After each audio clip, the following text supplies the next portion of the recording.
ওপার বাংলার বাণিজ্যিক সিনেমার জনপ্রিয় গান প্রিয়ারে, সেই গানের সঙ্গে জড়িত দুই নাম জুবিন গার্গ ও রাহুল অরুণোদয় বন্দ্যোপাধ্যায় আজ দুজনেই নেই। তাদের অনুপস্থিতি নতুন করে ফিরিয়ে আনছে 2008 সালের পুরো বাংলার আবেগের ঢেউ তোলা সেই গান।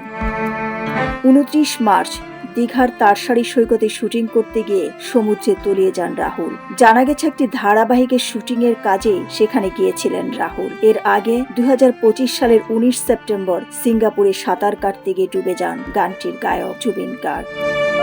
কিন্তু কিভাবে ঘটেছে সেই মর্মান্তিক দুর্ঘটনা তা এখনো স্পষ্ট নয়। স্থানীয় প্রশাসন বিষয়টি তদন্ত করছে। সহকর্মী উপস্থিতদের মতে শুটিং চলাকালীন হঠাৎ নিয়ন্ত্রণ হারিয়ে ফেলেন রাহুল। এরপরই তলিয়ে যান উত্তাল সমুদ্রে।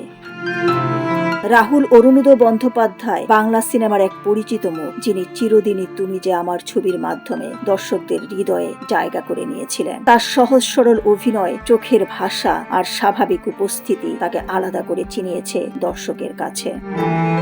তার এই আকস্মিক মৃত্যুতে টলিউডে নেমে এসেছে শোকের ছায়া। সহকর্মী ও ভক্তরা সামাজিক যোগাযোগ মাধ্যমে জানাচ্ছেন গভীর শোক ও শ্রদ্ধা। আজ আমরা একজন সম্ভাবনাময় অভিনেতাকে হারালাম, কিন্তু তার কাজ আর স্মৃতি রয়ে যাবে আমাদের মাঝে। দিলরুবা খান, বিনোদন ডেস্ক, সোনালী নিউজ।